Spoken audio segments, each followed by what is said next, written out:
Produced and funded by WDEV and the Radio Vermont Group. We welcome listener feedback. Email your comments to wdev@radiovermont.com. The teams you care about. Mac Jones is good. That's not the question. The question is he good enough to win repeatedly in this loaded AFC? The stories that matter to you. If I'm Xander Bogaerts, I need three things in order to get over that insulting contract offer. This is your home for New England sports. Jason Tatum, superstar. Book it. This is the Brady Farkas Show on WDEV AM, FM, and WDEVradio.com. What's up, everybody? TGIF. Brady Farkas Show here on a Friday on WDEV, AM and FM, and WDEVradio.com. Short show today up until 6:10. Sox beat the Orioles yesterday. They take on the Yankees this weekend. They enter the play today. 4.5 back in the final wild card spot. We'll talk about the Red Sox. We'll recap some of what Buster Olney of ESPN told us yesterday. We'll talk about UVM hoops going to Canada, playing here in a couple of hours. And we'll talk about the Patriots and what we saw last night in the preseason. You can get in on the Napa-Morrisville, Napa-Waterbury text line. That's 802-585-3026. Your locally owned Napa stores in Waterbury and Morrisville. You can also check us out Facebook Live, YouTube Live, and my Twitter account, always streaming as well. 5, 4, 3, 2, 1. And here we go. The opening thoughts on the Brady Farkas Show are brought to you by Sticks and Stuff and by Swanton Lumber, Vermont's most complete locally owned home center. Locations in Enosburg, Derby, Middlesex, St. Albans, and at Swanton Lumber. They're online at sticksandstuff.com. Patriots lose last night, 23-21 in the preseason opener. The result obviously doesn't really matter. It's the process that matters, and we'll talk about all of our takeaways here momentarily. But I've got to be honest with you. Preseason football is insanely boring when you don't have one discernible storyline to key in on. Like, I watched it. I watched almost every snap. I've got takeaways. I've got takeaways that are important, but damn, that was tougher to get through than I thought it was going to be. Like, last year, there was so much to watch in preseason. We had Cam versus Mac. I wanted to see how Cam looked. I wanted to see how much Cam played. Then I knew Mac was going to play a lot, and I knew I was going to be invested most of the game last year. In every preseason game, I knew I was going to be invested for a lot of it because I was going to see Cam for a bit, and I was going to see Mac for a lot. Without quarterback controversy, without a rookie quarterback, or without one stud high draft pick to follow, there's not a whole lot there in the preseason that keeps you glued to your seat. You know, I was watching Thornton, I was watching Trey Nixon, but if I'm a Lions fan and Aiden Hutchinson's going to play, I got a reason to watch. If I am a team that took a wide receiver in the top 10, I got a reason to watch. The Patriots took a guard in the first round, and they don't have any issues at quarterback this year. It was tougher than I was expecting. I kind of thought going into yesterday, that's football. I'm just happy football's back. I'm happy the Patriots are back. No big deal. I'll get through it, no problem. No, by midway through the third quarter, it became a real big struggle for me. So I can only imagine how it was for some of you as well. But, yesterday I got to watch Brian Hoyer and a whole lot of Bailey Zappi. It just wasn't as interesting. I've got takeaways. I've got thoughts, but it definitely wasn't as interesting as I was expecting it to be. But it was a Patriots game. It was football. There was things to take away from it. So play me the football music, people. Thank you. Oh, every time we hear it, I get jacked up. Every time we hear it, I get jacked up. Takeaway number one from yesterday's preseason loss for the Patriots: the Pats wide receiver room remains crowded. It remains crowded. I told you one of the things that I wanted to watch last night was the extra wide receivers. And they all did something to show that they could play. Christian Wilkerson, 8 catches, 99 yards. Trey Nixon, 4 catches, 81 yards. Lil Jordan Humphrey, 6 catches, 62 yards, and a touchdown. And then there was Tyquan Thornton, who didn't play as much as those guys did, but he made an impact, he scored a touchdown, and he showed his overall ability. Pass, game clock at 4, snap to Hoyer.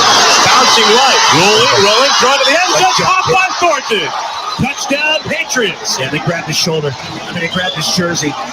The Patriots have some options at wide receiver, and I love the idea of them having those options because every football team needs depth. We know that there's going to be attrition over the course of an NFL season. The more depth you have, the better off you are, and the Patriots now have a lot of options at wide receiver. The real question for Bill Belichick and company is, how many wide receivers do you want on the game day roster? And then how many can you potentially hide on the practice squad?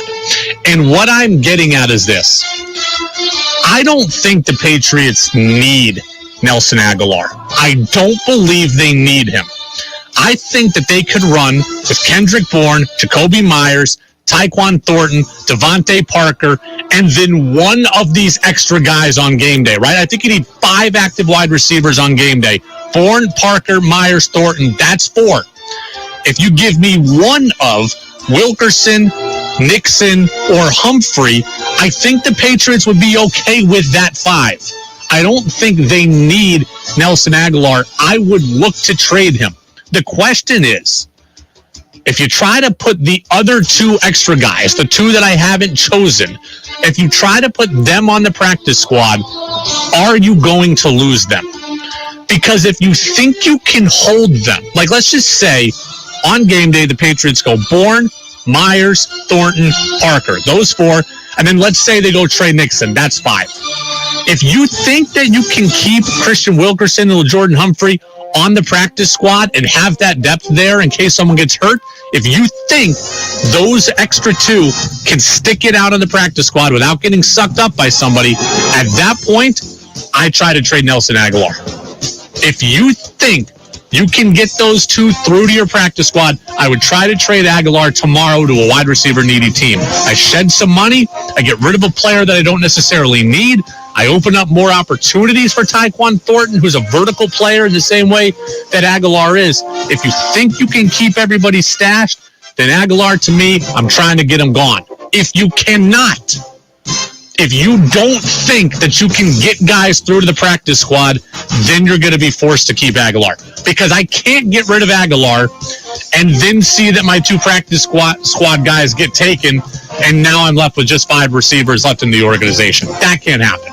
So I don't think this team needs Aguilar, but it's going to be kind of a guessing game for Bill Belichick. If you think you can stash, then Aguilar's gone. If you don't think you can, then Aguilar likely has to stay. He likely has to stay. I like what I saw from those wide receivers yesterday. Wilkerson, we've seen him play in the NFL before, 2 touchdowns last year against Jacksonville. Trey Nixon did a nice job coming back to the ball on a couple of occasions, a couple of deep passes. 2nd down and 9, snap. Giants with a blitz and a throw down the right side. They get going vertical. It's a catch by Nixon with a 1st and goal to go coming up for New England.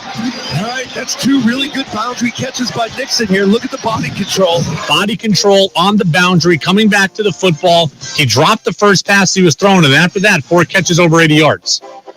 There was stuff to like from Nixon. There was stuff to like from Wilkerson, and Jordan Humphrey had a touchdown in the 4th quarter, which at the time gave you a lead. And I know that we don't care about the results. The players do. That gave them the lead. That came in crunch time, and that's a player who showed out and had 6 catches. There was a lot to like. And by the way, Wilkerson did some of his damage against the Giants' best defense, against a lot of their starters on defense. The wide receiver room is lacking a star, but it has depth, and that depth gets me excited enough that I am willing to trade away Nelson Aguilar if I'm able to. On a side note, on the passing game, Patriots threw the ball down the field a lot yesterday, and I don't know if that was just a preseason thing because they wanted to see how pass blocking held up at longer times. They wanted to test out Bailey Zappi and Hoyer's arm strength. Did they want to see different routes deeper down the field from receivers? It could be any or all of that. I don't know why the Pats threw the ball down the field as much as they did, but I hope it's also because it's part of the offense this year. I hope that's the case. I want to see the Patriots go down the field a bit this year. They don't have to throw it, just yuck it up and hope for the best. But in modern NFL, if you throw the ball down the field, good things have a tendency to happen. 1, your guys make a play. 2, your guys get penalized against. Illegal contact is a focus of emphasis for officials this year. Pass interference always seems called. If you throw the ball down the field, oftentimes your result yields something positive. I want to see the Patriots take some shots this year. They shouldn't have to methodically go down the field 14 plays, 84 yards in 9.5 minutes. Get a few cheapies. Draw a 40-yard pass interference. Get a over-the-top pass where Tyquan Thornton beats a guy and then makes a guy miss, and all of a sudden it's 80 yards to the house and you score quickly. This league is built around offense. You've got to be able to spread the field, and that'll open up your run game, and that'll open up your underneath stuff, and that's the stuff the Patriots didn't really do last year. Get down the field, get vertical. They did it yesterday. I want to see them do it more often when the games actually count beginning September 11th against Miami. Let's stick with the wide receivers. Let's focus on Tyquan Thornton a little bit. Second-round receiver out of Baylor. We played the touchdown. More than the touchdown, we saw Tyquan Thornton's raw skill set on display. And you could see why yesterday he should be a part of this team's offensive plans this year. So much talk about him redshirting or him just being available on special teams. He needs to play. I don't care if he has 85 catches or not, but he needs to be a part of this team's offense. He did a good job gaining separation on the pass that wasn't completed to him from Brian Hoyer. He gained separation on a pass that went to somewhere else on the field and was open. He showed a precise route running, and that is always the question. When you have a guy like Tyquan Thornton who is a burner, people assume that all they can do is run in a straight line. But Tyquan Thornton showed the ability to get open, to run real routes, to have precise route running, and that's something that Tom Kern of NBC Sports Boston noticed also. What's cool about him, I think, is the fact that he has absurd speed, Bethel Johnson-like speed, but he doesn't use it immediately. He changes pace, as you saw with that little hop step start. That reminds me a lot of Troy Brown. That's how Troy started every single route, a little hop, same with Edelman. And if you can employ that and also accelerate, my crack friend Amina, at a ridiculous clip so that you're 10 yards, and it seems to me like his first 10 yards are just electric. When you get comparisons to Troy Brown, I will take that 100% of the time. That's a guy who made a living off running precise routes. And if Thornton has any of that in his game, that's a positive development. I've said it before. I just said it now. Don't care if Tyquan Thornton catches 85 balls, but get the ball in his hands. Wide receiver screens, tunnel screens, bubble screens, deep balls off play action. Let him use his speed. And if he's got this in his game to just get open on something other than running straight down the field, he's going to add even more to his profile. Tyquan Thornton can help this team. He can help the team at wide receiver. And because of his emergence, it's another reason why I don't think Nelson Aguilar is needed. A few other things that were interesting in this game, that were notable at least. Miles Bryant returned a couple of punts and did a nice job. Miles Bryant had, I believe, 46 yards on 2 different punt returns. If he carves out that role as this team's punt returner, it's going to make it harder for another defensive back to make this roster. We have questions about the defensive backfield.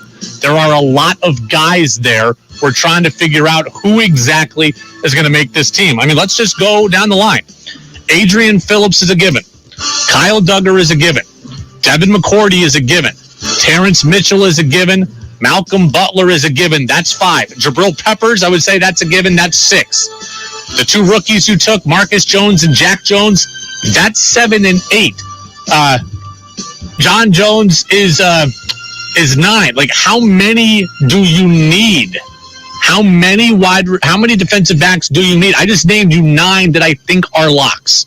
Sean Wade's trying to make this team. Miles Bryant's trying to make this team. Josh Bledsoe's trying to make this team. Joejuan Williams is trying to make this team. I just named you 9. I don't know how many more you need other than that, but if Miles Bryant becomes the punt return guy, that's getting us to 10, and there's not a whole lot of room for anybody else there. So there's something to watch for there. Number 4, I didn't really love the defense at the start of the game. The Giants waltzed right down the field and kicked a field goal. Yes, not all the Patriots starters were there. There were more out there than we expected. A lot of the linebackers you'll see regularly, Butler and Mitchell were out there. And the first-team offense for the Giants waltzed down the field. There was a penalty in the red zone that I think took a 3rd and 10 to a 3rd and 5. That stuff can't happen. Okay, that's a lot of your first-team defense getting just walked all over. Cannot happen. And while I know it's largely it was the backups, I mean, the Giants ran it 33 times for nearly 200 yards. Like, the Pats got to be tougher than that in the trenches. They got run over a lot in the last 2 years. They've got to find a way to change that. Yes, it's preseason. Yes, it's the backups. But the Giants were playing their backups as well, and they ran all over you all night. Couple of bad penalties there from Justin Herron, trying to be a backup, kind of do everything offensive lineman at 2 separate false starts. Overall, a couple of awful officiating calls. The taunting call in the end zone on the Giants defensive back was horrific. I know that officials are trying to set a tone for the regular season, but my goodness, I thought that was horrible. Like, let's leave those in the preseason. The offensive pass interference on Thornton, I didn't agree with. I mean, I know they said he touched his face mask, but I mean, that didn't seem like there was any, like, it didn't feel like anything that was going to affect the outcome of a play. So I didn't love some of that as well. All right, Patriots lose again, 23-21. Those are some of my takeaways there. You can kill the music here. Some of my takeaways there from Pats and Giants. Pats will take on the Panthers coming up next, and then the Vegas Raiders, and then it'll be off to the regular season when they take on the Dolphins. But overall, last night, a lot of good stuff. Receivers especially. Nixon, Wilkers. If you take away one thing from last night's game, take away the play of the receivers. Nixon, Wilkerson, and Thornton, and Jordan Humphrey. Those are the guys that made an impact yesterday. That should be the storyline that you were focusing on. So there was a lot to like. You know what I didn't like? What Bill Belichick had to say after the game. I'll tell you why. That's next on DEV. Water is a critical resource for all of us. Is the water you use every day as good as it should be? Plumbing Solutions LLC now has a dedicated water treatment division called Water Treatment Solutions, a local family-owned business that will provide testing, system design, installation, and annual maintenance, residential or commercial. Hard water, staining, odor, or acidity. If you're experiencing any of these problems, call 802-888-4011. Water Treatment Solutions, a supporter of the Antique and Classic Car Show in Waterbury this weekend. P&R Lumber, Route 15 Wolcott has lumber for all your needs. Spruce, pine, hemlock, and cedar. We sell both rough and plain lumber. P&R Lumber has shiplap, square edge, tiny groove, V-groove, and 2x6 V-groove. 5-quarter decking is available in cedar and tamarack. Live edge planks, ground hemlock bark mulch by the yard. P&R Lumber, 472-6636. Weekdays 7 to 4:30, Saturdays 8 to noon. That's 472-6636. Local lumber, local service. Put us first. Hi, it's Tara from Green Mountain Solar. If going solar has been on your to-do list, we want to let you know that solar incentives are set to decrease in Vermont by the end of the month. Think of this as your friendly reminder to give a call. Our solar advisors are here to explain the upcoming changes. We'll help you navigate your options so that you can get the high-quality system that's right for you. And to make sure you get the best value, we can get your permit submitted before the September 1st deadline to protect the incentives. As always, we promise no hard sales. From the front office to the installers, our team is dedicated to making solar simple, offering real site evaluations, handling the paperwork, and answering all your questions. We're here to empower you to make the best energy choice. Contact us today to set up a free, no-pressure site visit To learn more about who we are and what we offer, find us at greenmtnsolar.com. That's greenmtnsolar.com. Congratulations to Walter Liggett of Montpelier, our latest winner from WDEV's Fairness to Fans machine. The next firing of Fairness to Fans is Friday, August 26th. You must be listening to win. Fill out the entry form at WDEVradio.com, then tune in Friday, August 26th during the noon hour. If we call your name, you'll have 5 minutes and 50 seconds to call in and win the LaRue Brothers Transmissions Fairness to Fans machine, only on WDEV.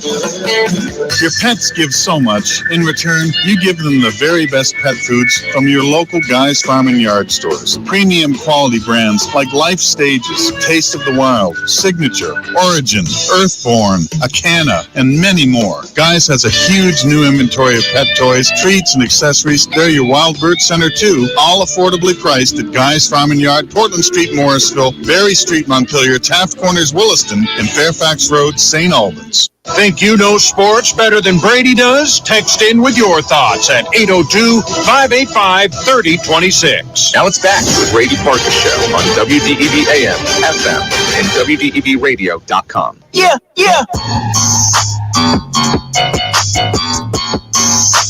Welcome back in, Brady Farkas Show, right here on WDEV, AM and FM, and WDEVradio.com. There was a lot to like on the field. I did not like how Bill Belichick handled things with the media after the game. And I don't usually get too wrapped up in Bill Belichick's dealings with the media, but last night I had a problem with it. So Matt Patricia and Joe Judge each got a chance to call plays yesterday. Patricia started the game. He called plays when Hoyer was playing. Judge took over, I think, in the middle of the second quarter and got most of the duties with Bailey Zappi. Of course, Bill Belichick was asked after the game about who's going to call the plays in the regular season. Yeah, well, don't worry about that. We'll work it out. So have you decided? We're going through a process, just like everything else on this team. Now, I'll say this. I do think it's a bad question. I do think asking about the play calling for the regular season, I think that is a bad journalistic question. You know that Bill Belichick's not going to give you an answer. You saw both guys call plays. You know there's 2 more preseason games to work through, so you knew you weren't going to get an answer. But that said, I am not a fan of Bill Belichick bullying the media or speaking condescendingly to the media. Just start with, just say, we haven't made a decision yet. We're working through the process, and by the time week 1 rolls around, we'll have it all settled. That's all Bill Belichick needed to say. He can give the guy a respectful answer without revealing anything. He can be as cryptic as he wants, but to talk down to the guy... Yeah, well, don't worry about that. Don't worry about that. No, that's his job to worry about that. I don't love the question, but it's his job to worry about it. We're all worried about it. We're all thinking about it. Bill, you've been coaching for 48 years.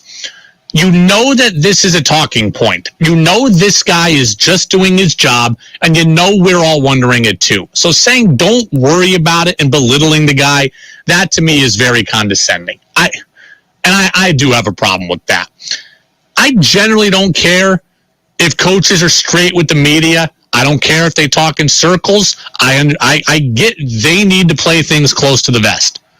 I get they need to protect company secrets and can't give away the farm. That's more than understandable. But what's not understandable is acting like a total jerk to someone who's just doing his job. Even though I think it's a pointless question, you can answer it in a slightly less degrading way. Just say, hey, it's week 1 of the preseason. We got a couple weeks left. We're going through a process. We'll have an answer by week 1. That's all you need to say. Don't worry about it. Well, yeah, Bill, we're going to worry about it. Every fan is worrying about it. Every media member is worrying about it. And everybody in that room last night wanted to ask you, I'm sure, the exact same question. I'm sure they all wanted to ask you the exact same question. Let's stick with the Patriots. I wanted to get to Rafael Devers. I think we have to save that for Monday, though, sadly. But I think we have a full show on Monday, so we'll have real time to really get into it. I heard James White today. James White was speaking on Good Morning Football on the NFL Network. He was talking about why he retired and talking about playing in New England. I think it was great because when you walk in the door, you see those signs, do your job, put the team first, things like that. And those are the things that I've always been about. Never been a me guy. Always been about helping the team win football games. And it was the perfect fit for me. I love James White. I think James White's going to be a Patriots Hall of Famer. The Patriots are going to miss James White, but I think I had somebody text me earlier and say Patriots are going downhill without James White. Call me overly optimistic. I think I'm fairly realistic on the Patriots. I've said I think they're between a 7-win and 10-win team, and I think they're closer to 8 or 9.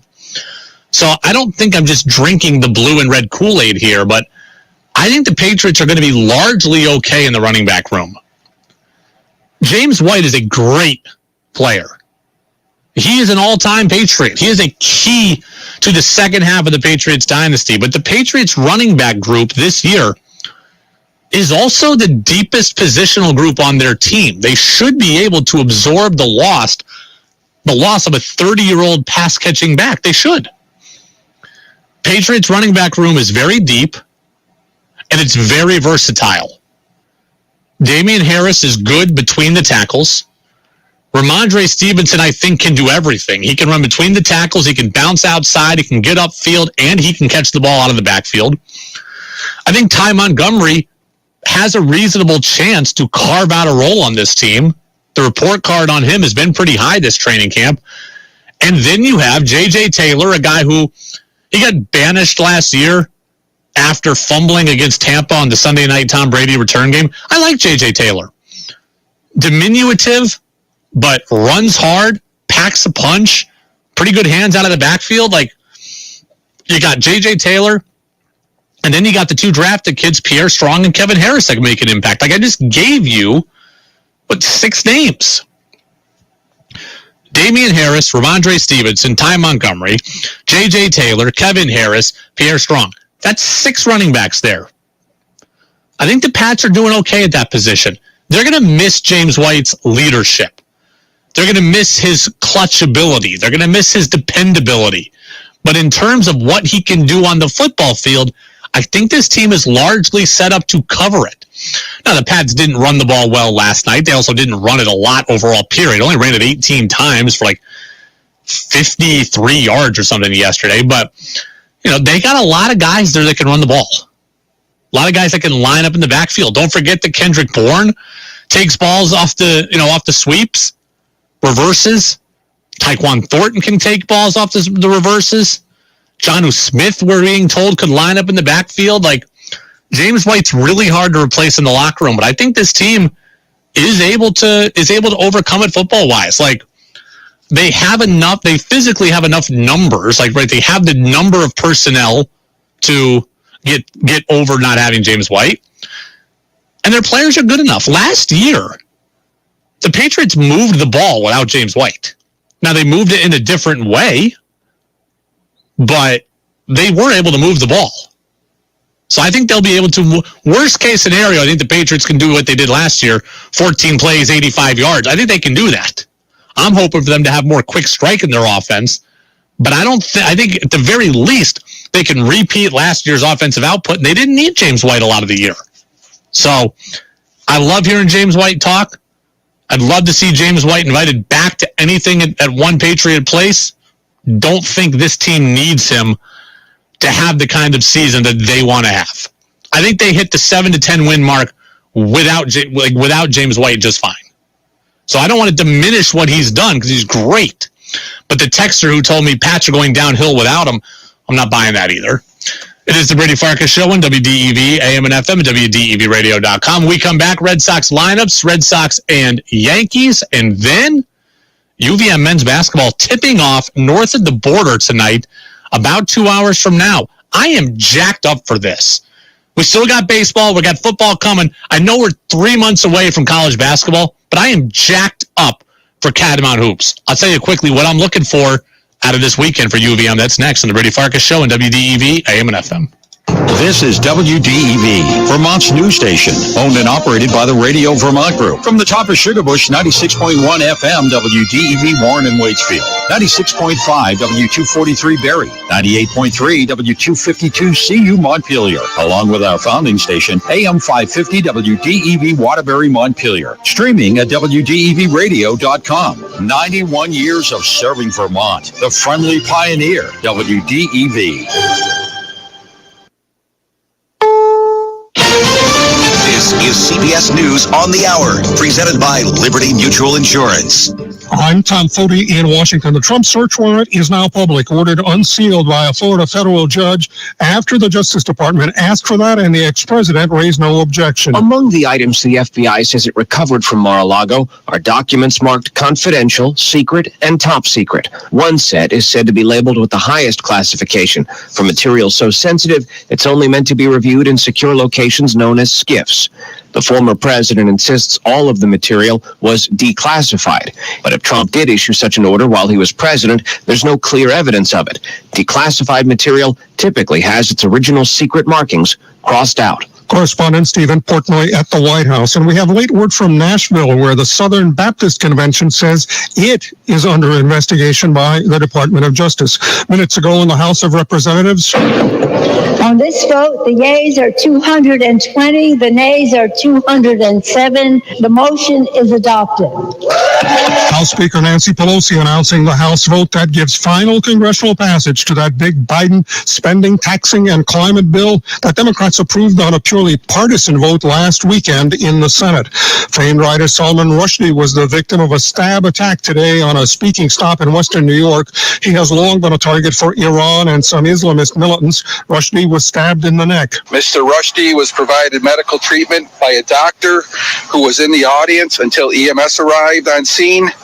Mr. Rushdie was airlifted to a local trauma center and is still currently undergoing surgery. Major Eugene Stanishevsky of the New York State Police. Now, correspondent Jim Krasula looking into the aftermath of the recent devastating floods in Appalachia. Recovery efforts there apparently hampered. Many eastern Kentucky flood victims like Parker Miller are seeing their federal disaster aid claims being rejected. The financial aid comes, I feel like that will bring a lot of hope and a lot of people back to Breathitt County. Democratic Kentucky Governor Andy Beshear is not happy. I am not satisfied with the way that FEMA claims are coming back right now. We're going to continue to push to be treated better by that organization. FEMA has not said why so many flood claims are being rejected. Jim Krasula, CBS News. Even as health officials deal with the COVID pandemic not yet over and a monkeypox outbreak considered a health emergency, the old and mostly suppressed polio virus has now been detected in New York City wastewater. This virus is now spreading in the general New York area, and it reminds us that we should all be up to date in our polio vaccine, and that's particularly important for the children. Dr. William Schaffner at Vanderbilt Medical Center. This is CBS News. Liberty Mutual customizes your car and home insurance, so you only pay for what you need. Visit libertymutual.com to learn more. Summer's in full swing, and we hope you're out there enjoying it. Hey, this is Caleb from Waterbury Sports. If you're looking for a new bike this summer, our inventory of Trek and Giant bikes is the best it's been in years. We're stocked with paddleboards, PFDs, paddles, swim goggles, and lots of swim games if you're looking to hit the water. Come peruse our footwear selection like trail runners, Tevas, and water shoes. Our camp section gets bigger every year, and no one has as many disc golf discs as we do. We're committed to helping you get out and have fun this summer. Waterbury Sports, downtown Waterbury, Vermont. Warm weather and long summer days. Classic autos are everywhere. I'm Mike Goff here with Calderwood Insurance, here to inform you of our classic auto market with Haggerty. We all have a memory or two that includes the roar of an old big block, the sound of an Ooga horn, or even a ride in that rumble seat. From special tools, memorabilia like signs and die-cast models, and even protection during a restoration, Haggerty has you covered. You will be surprised at the affordability of these policies, and I encourage you to call us today. Call Calderwood Insurance, 472-5517. Racing on WDEV is brought to you in part by Gillies Sales and Service, Route 14 in East Montpelier, Chips Auto and Tire in Randolph, Ted Green Ford in Stockbridge, Optical Expressions in the Berlin Mall, and RK Miles with 10 locations and rkmiles.com. Season-long racing coverage on your racing station, WDEV AM and FM. The 17th annual Big Dog Daddy year-end clearance sale is on at Lamoille Valley Ford. Our customers' favorite sale is back and better than ever. Tell them, kid. Thanks, Dan. Folks, at Lamoille Valley Ford, we have one of the largest inventories of new Fords in New England, and we're ready to make deals. While many dealers have little or no inventory, take it from me, at Lamoille Valley Ford, you won't have to settle for an ugly truck or SUV. Right now, at Lamoille Valley Ford, we not only have a nice selection of new Ford vehicles on the lot ready for immediate delivery, but we also have a ton of late model, low mileage certified cars, trucks, and SUVs in stock. And folks, we need to sell them, and here's why. We have a massive amount of ordered and incoming 2023 Fords about to arrive, and we need to make room on our lot ASAP. Also, if you're in need by the end of the year, act now and don't get caught flat-footed this fall. Order the exact vehicle of your dreams by taking advantage of Lamoille Valley Ford's volume approach, and let us get your new truck or SUV ordered and built fast. Woo! So drive from 14, 15, or 16 to Hardwick and the Big Dog Daddy year-end clearance sale happening right now at Lamoille Valley Ford. Hi, Albert here from Waterbury Service Center on Main Street. We're seeing a lot of out-of-town customers on vacation here. Glad you're here. However, they're stopping here because of car problems. When you're headed out on vacation, stop here at Waterbury Service Center first. We'll check your hoses, your belts, thermostat to make sure there's no coolant leaks and make sure you have enough coolant for the trip. If the coolant is low or undegraded and the thermostat's sticking, you could have overheating problems. We thank you for your continued support. Serving you well is important to us. See you soon at Waterbury Service Center on Main Street. Your chance to be part of the show is on the text line at 802-585-3026. Now it's back to the Brady Farkas Show on WDEV AM, FM, and WDEVradio.com. Red Sox baseball about 4 minutes from now. We'll get to the lineups here in about 3 minutes. But UVM men's basketball, you should know, playing 3 games this weekend in Canada as part of a little international trip. And it's not official preseason. It is just every couple of summers you're allowed to go internationally and play some games and do some team bonding. UVM is doing that now. So UVM this weekend is in Canada playing a couple of games. Tonight at 8 o'clock, they're going to take on Concordia University. Tomorrow, they're going to take on McGill, which is in Montreal. And then on Sunday, they're going to take on the University of Quebec at Montreal. So, again, not officially preseason, but nonetheless, I am very, very excited about this. Now, Noah Searson of NBC5 TV, he's going to be in Montreal tonight watching these games, watching this game against Concordia. He's going to chat with me on Monday and give us the report of what he saw. But there's going to be a lot to kind of dissect out of this weekend. It's a good recruiting class for UVM, a lot of new faces, both freshmen and transfers. I'd love to see all of them get action. I want to hear how all of them did. My number one question, who's the starting lineup? That my number one question, who's the starting lineup? You're losing Ryan Davis, Ben Shungu, Isaiah Powell, and Justin Mazzulla. That's 4 starters gone for UVM. So who starts this year? Finn Sullivan is a lock. He started last year. Nick Fiorillo feels like a given, but beyond that, I don't know. Robin Duncan and Aaron Deloney both have cases. They've both been here. Dylan Penn is a transfer we talked about earlier this week, the Atlantic Sun Conference Tournament Player of the Year. He's got a case to start. And some of the real young players could have cases. I mean, who starts? That's a question I need to have the answer to. The guys that were here last year who redshirted, Michelle and Diashimier out of Rice, word on the street is he holds his own at UVM. He belongs there. He's not just like the token local guy that gets taken. What does he look like? How about Sam Alamutu out of Canada, who I was told might be the best athlete that UVM's ever had? That's pretty high praise. Does he get on the floor a bunch this weekend? And then of the other newcomers, I mean, TJ Hurley's supposed to be a lights-out shooter. They got a guy who's 6'7", a guy who's 6'9". We have said UVM might not have a whole lot of size. Well, they got some size here on the official recruit list that came in just the other day. The official list of newcomers. So I think this is going to be a productive weekend. We're not going to learn anything massive about how good UVM is going to be, but we might get some questions on kind of who's where on the pecking order, and I think that's interesting.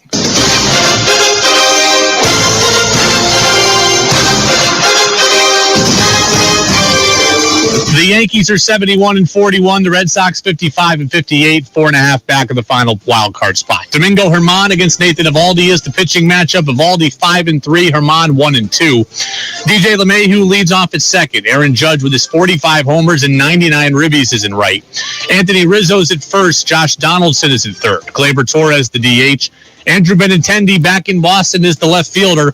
Jose Trevino catches. Isaiah Connor-Falefa at short. Aaron Hicks in center. Tommy Pham in left. Devers at third. Bogarts at short. Alex Verdugo in right.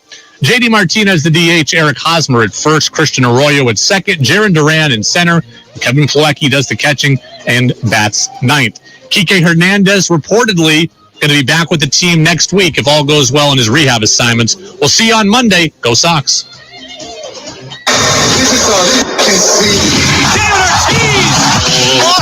This is the world champion.